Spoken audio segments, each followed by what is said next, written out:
कांग्रेस को एक बार फिर बड़ा झटका लगा है। कांग्रेस के नेता राहुल गांधी समझ ही नहीं पा रहे कि पार्टी को एकजुट कैसे रखे।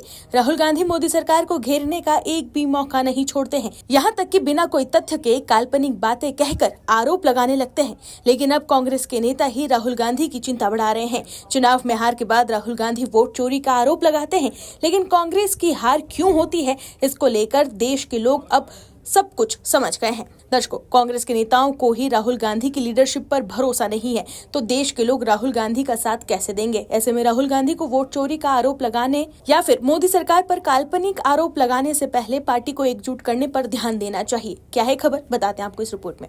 दर्शकों, अगले कुछ महीनों में होने वाले 5 राज्यों के विधानसभा चुनाव से पहले कांग्रेस पार्टी की मुसीबत उनके अपने ही बढ़ा रहे हैं। असम में विधानसभा चुनावों से पहले कांग्रेस के लिए बुरी खबर सामने आई है। कांग्रेस पार्टी से इस्तीफा देने वाले भूपेन बोरा 22 फरवरी को बीजेपी में शामिल होंगे। असम के मुख्यमंत्री हिमंत बिस्व शर्मा ने बोरा से मुलाकात के बाद में ये बड़ा ऐलान किया। सीएम शर्मा ने बोरा को कांग्रेस का आखिरी हिंदू नेता करार दिया। बता दें कि भूपेन बोरा के इस्तीफा देने के बाद उन्हें कांग्रेस नेतृत्व ने मनाने की कोशिश की थी। राहुल गांधी ने बोरा को मनाने की कोशिश करते हुए अपने फैसले पर दोबारा सोचने की सलाह भी दी थी। इसके बाद ये माना गया था कि बोरा कांग्रेस नहीं छोड़ेंगे, लेकिन अब सीएम शर्मा के बयान ने फिर से असम की राजनीति को गरमा दिया है।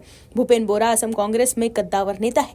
असम के सीएम हिमंत बिस्व शर्मा ने कहा कि इतिहास गवाह है, पैराशूट लैंडिंग करने वाले कांग्रेस नेता के सामने आत्मसमर्पण नहीं किया। मुझे कांग्रेस छोड़ने पर मजबूर किया गया क्योंकि मैंने ऐसे मामले में समझौता किया बिना स्वाभिमान के बारे में सोचा था।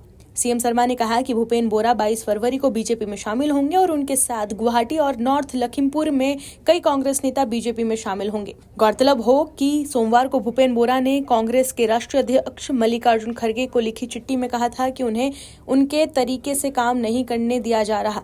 कांग्रेस ने भूपेन बोरा को हटाकर ही कांग्रेस ने गौरव गोगोई को प्रदेश अध्यक्ष बनाया था। सोमवार को गौरव गोगोई भी भूपेन बोरा के घर पहुंचे थे। तब एक बार को लगा था कि सब ठीक है, लेकिन अब बात पलट गई है। वहीं एनडीटीवी के साथ एक्सक्लूसिव बातचीत में भूपेन बोरा ने कांग्रेस पर गंभीर आरोप लगाए हैं। उन्होंने कहा है कि पार्टी के अंदर उनके खिलाफ अभियान चलाया गया। बोरा के मुताबिक रकीबुल हुसैन ने उनके खिलाफ पार्टी में अभियान चलाया और उन्हें हाशिए पर डाल दिया। उन्होंने ये भी आरोप लगाया कि गौरव गोगोई हमेशा रकीबुल हुसैन का समर्थन करते रहते हैं। बोरा ने कहा कि गौरव गोगोई ने हर समिति और हर निर्णय लेने वाली प्रक्रिया में रकीबुल हुसैन को आगे बढ़ाया।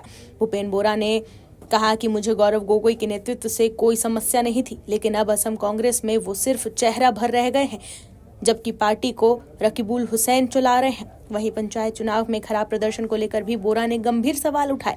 भूपेन बोरा ने कहा कि गौरव गोगोई के कथित पाक लिंक को लेकर चले अभियान की वजह से पार्टी को भारी नुकसान उठाना पड़ा। उन्होंने सवाल किया कि अगर आरोप गलत थे तो मुख्यमंत्री के खिलाफ मानहानि का मुकदमा क्यों नहीं दायर किया गया। बोरा ने दावा किया कि वो गौरव गोगोई के बचाव में सबसे पहले सामने आए थे। वहीं कांग्रेस के पूर्व प्रदेश अध्यक्ष भूपेन बोरा के बाद कांग्रेस विधायक अब्दुल राशिद मंडल ने भी पार्टी छोड़ दी है। उन्होंने रायजोर दल का दामन थाम लिया है। वहीं चुनाव से पहले असम कांग्रेस में मची भगदड़ के बीच गुरुवार को कांग्रेस महासचिव प्रियंका गांधी वाड्रा असम दौरे पर पहुंचेंगी और पार्टी नेताओं के साथ बैठक करेगी। असम कांग्रेस में अंतर्कलह की चुनौतियों के बीच प्रियंका गांधी के राज्य में मौजूदा राजनीतिक हालातों का जायजा लेने की उम्मीद भी जताई जा रही है। असम में विपक्षी पार्टियों में बढ़ते राजनीतिक मंथन और वरिष्ठ नेताओं के कांग्रेस छोड़ने की खबरों के बीच में ये एक अहम दौरा होगा। राहुल गांधी के मनाने पर तो भूपेन बोरा नहीं माने, वहीं अब प्रियंका बचे हुए नेताओं को एकजुट करने असम जा रही हैं। असम चुनाव से पहले भूपेन बोरा का बीजेपी में शामिल होना कांग्रेस के लिए सबसे बड़ा झटका है। Bureau report, OMH news. आप दर्शकों से विनम्र निवेदन है कि चैनल को सब्सक्राइब जरूर करें